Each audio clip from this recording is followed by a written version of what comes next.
March 20th, 2024. Daily Bread.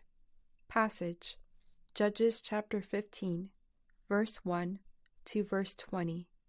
Key verse 19. Title: God provides for Samson. Later on, at the time of wheat harvest, Samson took a young goat and went to visit his wife. He said, "I'm going to visit my wife's room." But her father would not let him go in. "I was so sure you hated her," he said, "that I gave her to your companion. Isn't her younger sister more attractive? Take her instead." Samson said to them, "This time I have a right to get even with the Philistines. I will really harm them." So he went out and caught 300 foxes and tied them tail to tail in pairs. He then fastened a torch to every pair of tails, lit the torches, and let the foxes loose in the standing grain of the Philistines. He burned up the shocks and standing grain, together with the vineyards and olive groves. When the Philistines asked, "Who did this?" they were told, "Samson, the Timnite's son-in-law, because his wife was given to his companion." So the Philistines went up and burned her and her father to death. Samson said to them, "Since you acted like this, I swear that I won't stop until I get my revenge on you." He attacked them viciously and slaughtered many of them. Then he went down and stayed in a cave in the rock of Etam. The Philistines went up and camped in Judah, spreading out near Lahai. The people of Judah asked, "Why have you come to fight us?" "We have come to take Samson prisoner."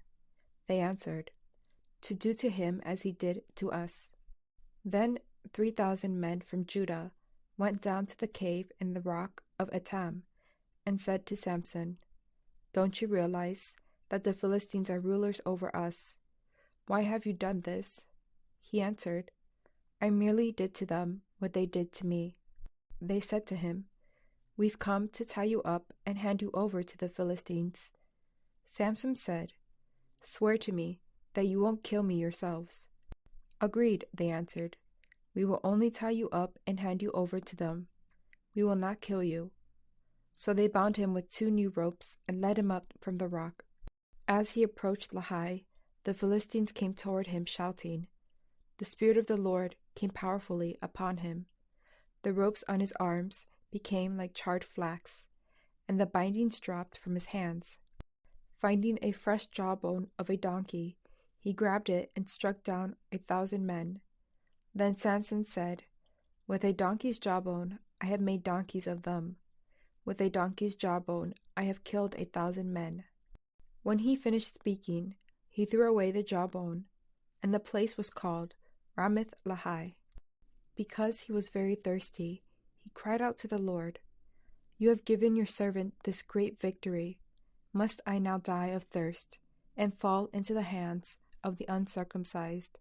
Then God opened up the hollow place in Lahai, and water came out of it.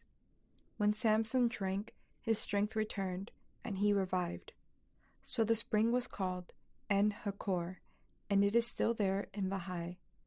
Samson led Israel for 20 years in the days of the Philistines. Daily Bread Message. Samson's tension against the Philistines was further elevated with the dispute involving his wife. When the angry Philistines demanded that Samson be brought to them, the men of Judah were frightened. As they went to Samson, the words revealed their spiritual condition. They resented him for offending the Philistines, the rulers over them. As God called the Israelites to be his people, he promised they would be rulers over many nations when they obeyed God's commands.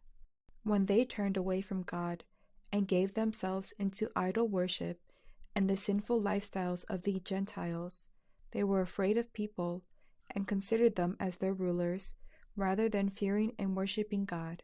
Samson did not argue with the Israelites and agreed to be tied up and handed over to the Philistines.